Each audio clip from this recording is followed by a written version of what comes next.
خانہ کعبہ کی وجہ سے سارے عرب پر قریش کی حکومت ہے۔ یہ امن کا شہر ہے۔ اس کے حاکم ہونے کی وجہ سے قریش کے قافلوں پر حملہ کرنے کی کوئی ہمت نہیں کرتا۔ دوسری اس شہر کی اہم بات آب زمزم کا کنواں، جو کہ اللہ کے حبیب حضرت محمد صلی اللہ علیہ وسلم کے دادا حضرت اسماعیل علیہ السلام کی ایڑیوں کی ضرب سے وجود میں آیا۔ مدتوں تک آب زمزم کے پانی سے لاکھوں لوگ سیراب ہوتے رہے، لیکن جب یہ کنواں بنو جرہم کے اختیار میں آیا تو وہ ظلم و ستم پر اتر آئے اور ان کی حرکات ناقابل برداشت ہو گئی، تو ان کا حاکم مفاز جرہمی بھی بے بس ہو گیا۔ پھر قریش کے ایک قبیلے نے ان کے ظلم و ستم سے تنگ آ کر ان پر حملہ کر دیا۔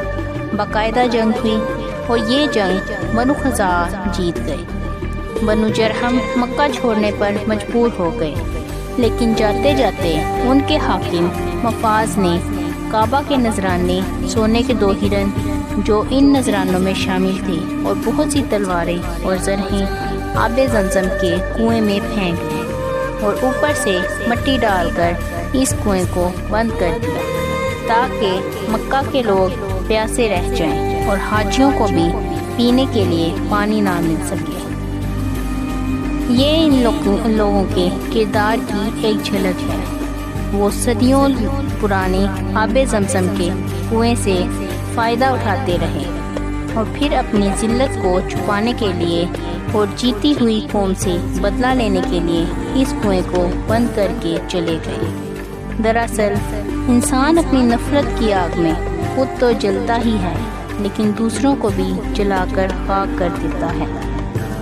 ابن اسحاق کہتے ہیں کہ عرب کے ہر ایک قبیلے نے اپنے اپنے گھروں میں بت رکھے ہوئے تھے جن کی وہ عبادت کرتے تھے، اور جب ان کا کوئی شخص سفر کا ارادہ کرتا تو گھر سے نکلتے وقت اپنے گھر میں رکھے ہوئے بت کو ہاتھ لگاتا، اور جب سفر سے واپس آتا تو سب سے پہلے بت کے پاس جاتا۔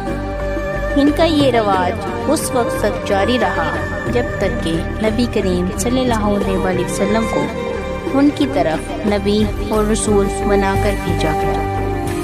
آپ صلی اللہ علیہ وسلم کی باتوں کو سن کر قریش کہنے لگے کہ اس پیغمبر صلی اللہ علیہ وسلم نے بہت سے معبودوں کو ایک معبود بنا دیا ہے، تو یہ تو بہت عجیب بات ہے۔ عرب کے لوگوں نے خانہ کعبہ کے ساتھ بتوں کے گھر بنائے ہوئے تھے جن کی وہ خانہ کعبہ کی طرح عزت کرتے تھے۔ ان کی حفاظت کے لیے دربان بھی مقرر کیے ہوئے تھے۔ ان بتوں کے سامنے یہ لوگ نذرانے بھی پیش کرتے تھے اور خانہ کعبہ کی طرح ان کا طواف بھی کرتے تھے۔ وہ لوگ ان بتوں کے سامنے مختلف قربانیاں پیش کرتے تھے۔ اس سب کے باوجود وہ خانہ کعبہ کی زیادہ عزت کرتے تھے، کیونکہ وہ جانتے تھے کہ خانہ کعبہ حضرت ابراہیم علیہ السلام نے بنایا ہے۔ عرب کے لوگ خانہ کعبہ کو حضرت ابراہیم علیہ السلام کی مسجد کہتے تھے۔ ایک زمانہ تھا جب مکہ مکرمہ میں جرہم قبیلہ کی حکمرانی ہوا کرتی تھی۔ یہ قبیلہ حضرت اسماعیل علیہ السلام کے زمانہ سے مکہ مکرمہ میں آباد چلا آ رہا تھا۔ ان کا کردار پہلے تو بہت اچھا تھا، لیکن آہستہ آہستہ یہ لوگ بد کردار ہوتے چلے گئے۔ رئیس جرہمی ایک اچھا آدمی تھا۔ اس نے بہت کوشش کی کہ لوگ اپنی بد کرداریوں سے باز آ جائیں، مگر لوگوں کو تو عیاشی کا چسکا پڑ چکا تھا۔ اس لیے کسی نے رئیس جرہمی کی نصیحت پر عمل نہیں کیا۔ اپنی قوم کی مسلسل عیاشیوں کو دیکھ کر رئیس جرہمی سوچنے لگا کہ اگر میری قوم یوں ہی دن رات گناہوں میں پڑی رہی اور اسی طرح عیاشی کرتی رہی تو ایک نہ ایک دن اللہ تعالیٰ ہم پر عذاب نازل کر دے گا۔ اس لیے بہتر ہے کہ خانہ کعبہ میں جمع شدہ نذرانوں کو کہیں چھپا دیا جائے، تاکہ اگر عذاب الہی نازل ہو جائے تو ہم پر جو گزرے گی سو گزرے گی، لیکن خانہ کعبہ کا مال تو محفوظ رہے گا۔ چنانچہ اس نے خانہ کعبہ کے نذرانوں کو اکٹھا کر کے آب زمزم کے کنویں میں پھینک دیا۔ ان دنوں جرہم قبیلے کی بدکرداریوں اور عیاشیوں کی وجہ سے کنویں کا پانی بھی خشک ہو چکا تھا، اس لیے رئیس جرہمی نے خانہ کعبہ کے نذرانے کنویں میں ڈالنے کے بعد کنویں کو بند کر دیا۔ آخر وہی ہوا جس کا رئیس جرہمی کو ڈر تھا۔ جب جرہم قبیلے کے گناہ بڑھ گئے تو خزاع نامی قبیلہ نے ان پر حملہ کر دیا۔ جرہم نے ان کا مقابلہ کیا مگر کامیاب نہ ہو سکے۔ خزاع قبیلہ نے مکہ مکرمہ پر فتح حاصل کر لی۔ اس جنگ میں جرہم قبیلہ کے بہت سے افراد مارے گئے اور جو کچھ بچ گئے تو وہ در در کی ٹھوکریں کھانے کے بعد یمن کی طرف بھاگ گئے۔ آہستہ آہستہ آب زمزم کے کنویں کا نام و نشان مٹ گیا اور کسی کو یاد تک نہ رہا کہ آب زمزم کا کنواں کہاں ہوا کرتا تھا۔ اسی طرح 500 سال کا عرصہ گزر گیا۔ جب نبی کریم صلی اللہ علیہ وسلم کی آمد کا وقت قریب آیا تو اللہ تعالیٰ نے ان کنویں کو دوبارہ سامنے لانے کا ارادہ کیا تاکہ لوگوں کو پھر اس مبارک پانی سے سیراب کیا جائے، اور یہ عظیم سعادت آپ صلی اللہ علیہ وسلم کے دادا عبد المطلب کو نصیب ہوئی، اور ان کے ذریعے سے اللہ تعالیٰ نے صدیوں سے گم شدہ آب زمزم کے کنویں کو دوبارہ جاری کیا۔ اللہ کے حبیب حضرت محمد صلی اللہ علیہ وسلم کے دادا عبد المطلب میٹھی نیند سو رہے تھے کہ انہوں نے خواب دیکھا جیسے کوئی ان سے کہہ رہا ہے کہ اٹھو اور آب زمزم کے کنویں کی کھدائی کرو۔ آپ نیند سے اٹھ کر ادھر ادھر دیکھنے لگے مگر آواز دینے والا نظر نہیں آیا۔ آپ اسے اپنا وہم سمجھ کر دوبارہ سو جاتے ہیں اور دوسرے دن یہ واقعہ بھول جاتے ہیں، لیکن دوسری رات ٹھیک اسی وقت کسی نے آواز دی کہ جیسے کوئی کہہ رہا ہو اٹھو اور آب زمزم کے کنویں کی کھدائی کرو۔ حضرت عبد المطلب جاگ گئے اور ادھر ادھر دیکھنے لگے لیکن کوئی آواز دینے والا نظر نہیں آ رہا تھا۔ آپ کچھ دیر سوچتے رہے پھر سو گئے، لیکن دوسرے دن آپ کو یہ خواب یاد رہا اور آپ اس سلسلے میں کوئی فیصلہ نہ کر پائے، یہاں تک کہ تیسری رات بھی آپ کو یہی خواب دکھائی دیا۔ اس کے بعد آپ پوری رات سو نہ سکے۔ آپ ساری رات آب زمزم کے کنویں کی کھدائی کے متعلق سوچ رہے تھے، کیونکہ اس مرتبہ آپ کو خواب میں کنویں کی جگہ بھی بتائی گئی تھی۔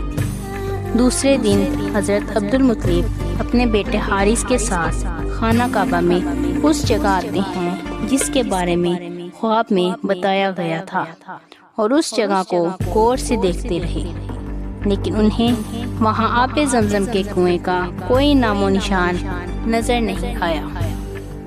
حضرت عبد المطلب نے قریش کے سرداروں کو بلایا اور کہا، اے قریش، حاجیوں کو پانی پلانے میں سخت مشکل پیش آتی ہے، اگرچہ انہیں پانی پلانے کا فرض ہمارے ذمہ ہے، لیکن آپ سب جانتے ہیں کہ یہ کس قدر مشکل کام ہے، کیونکہ مکہ مکرمہ میں پانی کی کمی ہے۔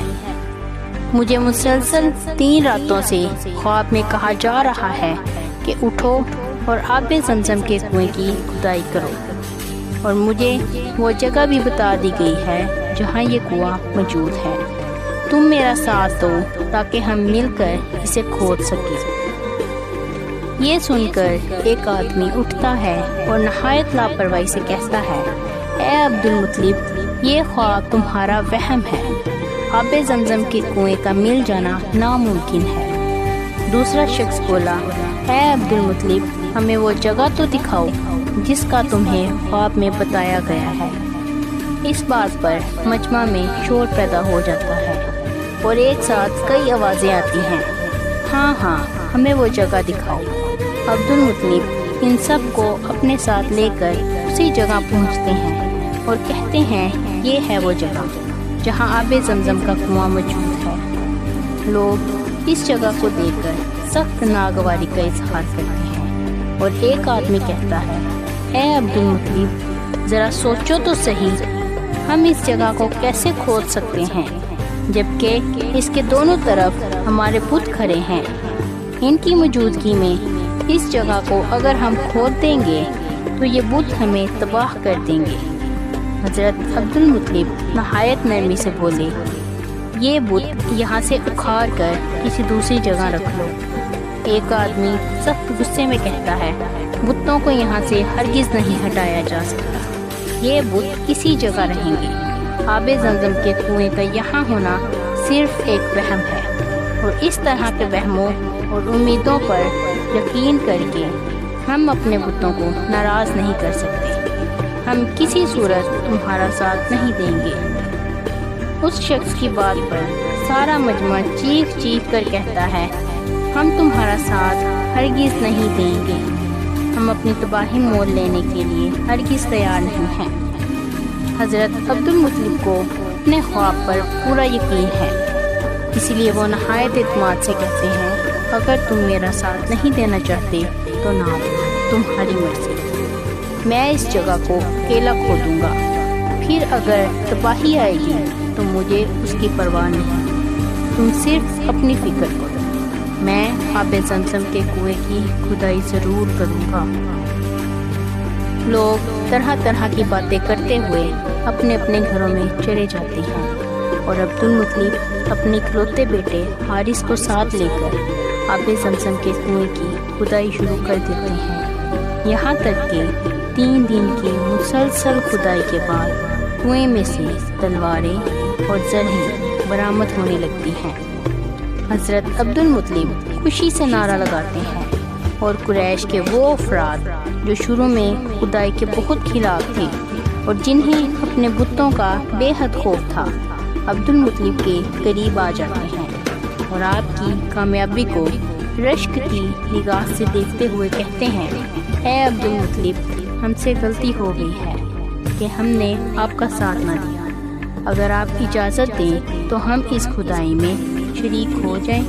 عبد المطلب نے کہا، ہرگز نہیں، میں تمہیں کسی صورت شامل نہیں کروں گا۔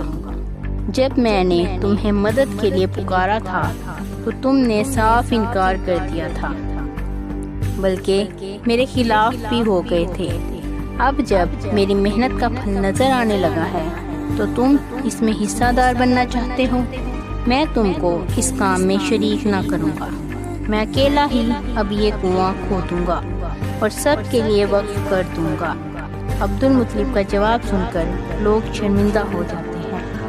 عبد المطلب نے کئی روز کی محنت کے بعد آب زمزم کے کنویں کو مکمل طور پر کھول لیا، کنویں سے پانی بھی نکلنے لگا، اور اب لوگ دور دور سے اس کنویں کو دیکھنے کے لیے آتے تھے اور آپس میں باتیں کرتے ہوئے واپس چلے جاتے تھے۔ وہ آپس میں کہہ رہے ہوتے تھے، ہم تو عبد المطلب کو پاگل سمجھتے تھے، مگر وہ اپنی ضد کے پکے ہیں، ہمارا خیال تھا کہ بت ایسے تباہ کر دیں گے، مگر وہ کامیاب ہو گئے، شاید ہمارے بت ان پر مہربان ہو گئے ہیں۔ عبد المطلب نے زرہوں اور تلواروں سے خانہ کعبہ کا دروازہ بنا دیا، سونے کے دونوں ہرن اور باقی نذرانے خانہ کعبہ کے اندر رکھوا دیے۔ اس کام سے عبد المطلب کی عزت بھی بڑھ گئی اور اس کے ذریعے سے لوگوں کو ٹھنڈے اور میٹھے پانی کا کنواں بھی مل گیا، جس کا پانی کبھی ختم نہیں ہوتا۔ اس پانی میں شفا ہے، یہ بھوک بھی مٹاتا ہے اور پیاس بھی۔ یہ فیض آج تک جاری ہے اور اس میں کوئی کمی نہیں ہوتی۔